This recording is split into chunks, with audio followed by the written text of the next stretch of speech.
وعلیکم السلام ورحمۃ اللہ وبرکاتہ۔ اللہ آپ کو جزائے خیر دے، اللہ آپ کو دنیا اور آخرت کی کامیابی نصیب کرے۔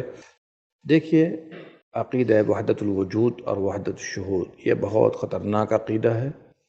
یہود و نصارہ کے عقیدوں سے بھی، جو ان کا شرکیہ عقیدہ ہے، ان عقیدوں سے بھی خراب عقیدہ ہے، جن کو یا جس عقیدے کو سب سے پہلے صوفیوں نے لیا، اور ابن عربی نے سب سے پہلے اس کی نشر و اشاعت کی ہے، اور یہ شرکیہ عقیدہ ہے، اس میں کوئی شک نہیں ہے۔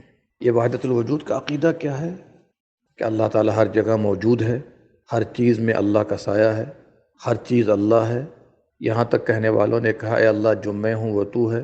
یہ سب عقیدہ وحدت الوجود میں داخل ہے، اور اس کے شرک ہونے میں کوئی شبہ نہیں ہے، چونکہ اللہ رب العالمین کی عظمت کو تار تار کر دیا ہے۔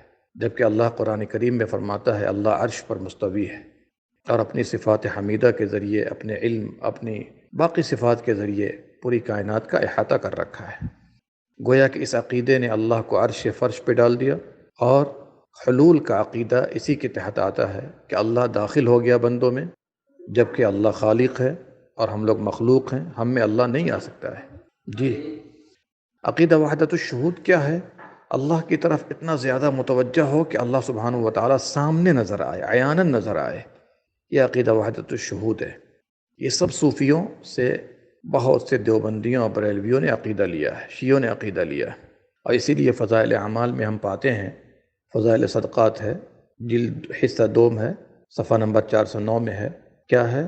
یا اللہ معاف فرمانا کہ حضرت کے ارشاد سے تحریر ہوا ہے، جھوٹا ہوں کچھ نہیں ہوں، تیرا ہی ظل ہے یعنی سایہ، تیرا ہی وجود ہے، میں کیا ہوں کچھ نہیں، اور وہ جو میں ہوں وہ تو ہے، اور آگے میں تو خود شرک در شرک ہے۔ دیکھ رہے ہیں، جو میں ہوں وہ تو ہے، یہی وحدت الوجود کا عقیدہ ہے فضائل اعمال کے اندر۔ اور آپ کو معلوم ہے کہ تبلیغی جماعت جو ہے یہ دیوبندیت کی برانچ ہے۔ اسی طریقے سے نبی صلی اللہ علیہ وسلم سے ڈائریکٹ شفاعت کا سوال کرنا یہ بھی شرک کا ذریعہ ہے۔ فضائل اعمال، فضائل حج، صفحہ نمبر 146 میں اس میں سکھایا گیا ہے کہ نبی صلی اللہ علیہ وسلم کی قبر مبارک پر جائے تو یہ الفاظ کہے یا رسول اللہ اسألک الشفاعہ، جبکہ شفاعت نبی صلی اللہ علیہ وسلم فرمائیں گے، اس میں شک نہیں ہے، لیکن ہمیں دعا کرنی ہے اللہ سے۔ بات واضح ہو رہی ہے؟ پھر اس کے بعد یہ بھی عقیدہ پیش کیا ہے فضائل اعمال نے کہ نبی صلی اللہ علیہ وسلم کا ہاتھ نکلا قبر مبارک سے، اور لکھا ہے کہ 90,000 کا مجمع وہاں پر تھا اور ان لوگوں نے دیکھا ہے۔ یہ سب جھوٹ اور فریب ہے، تاریخ کی کسی کتاب میں نہیں ہے، نبی صلی اللہ علیہ وسلم پر الزام ہے، اور نبی صلی اللہ علیہ وسلم نے خود ہی فرمایا ہے جو مجھ پر جھوٹ گڑے گا وہ اپنا ٹھکانہ جہنم میں بنا لے۔ اسی طرح انبیاء کی برابری کرنا، اس پر موافقت کرنا، جیسے مثال کے طور پر جبریل علیہ السلام ابھی پانی لائے اور مجھے پانی پلا کر کے گئے، اور فرما گئے کہ تو اور تیرا بھائی ان لوگوں میں ہے جن پر حق تعالی شانہ نے انعام فرما رکھا ہے۔ یہ فضائل اعمال کے اندر ہے، فضائل صدقات حصہ دوم صفحہ نمبر 481 میں، اور یہ واقعہ ابن ادریس کے انتقال کا ہے۔ اسی طریقے سے صحابہ اکرام کا مقابلہ کرنا، کیا صحابہ کی توہین نہیں ہے؟ فضائل اعمال، فضائل صدقات حصہ دوم صفحہ نمبر 432 میں ہے۔ ابو مسلم خولانی کہا کرتے تھے، جیسا کہ زکریا صاحب نے نقل کیا ہے، کہ صحابہ کرام یوں سمجھتے ہیں کہ جنت کے سارے درجے وہی اڑا کر لے جائیں گے، نہیں، ہم ان درجوں میں ان سے اچھی طرح مزاحمت کریں گے تاکہ ان کو بھی معلوم ہو جائے کہ وہ بھی اپنے پیچھے مردوں کو چھوڑ آئے ہیں۔ تو یہ فضائل اعمال حصہ دوم فضائل صدقات کے اندر ہے، سمجھ رہے ہیں نا؟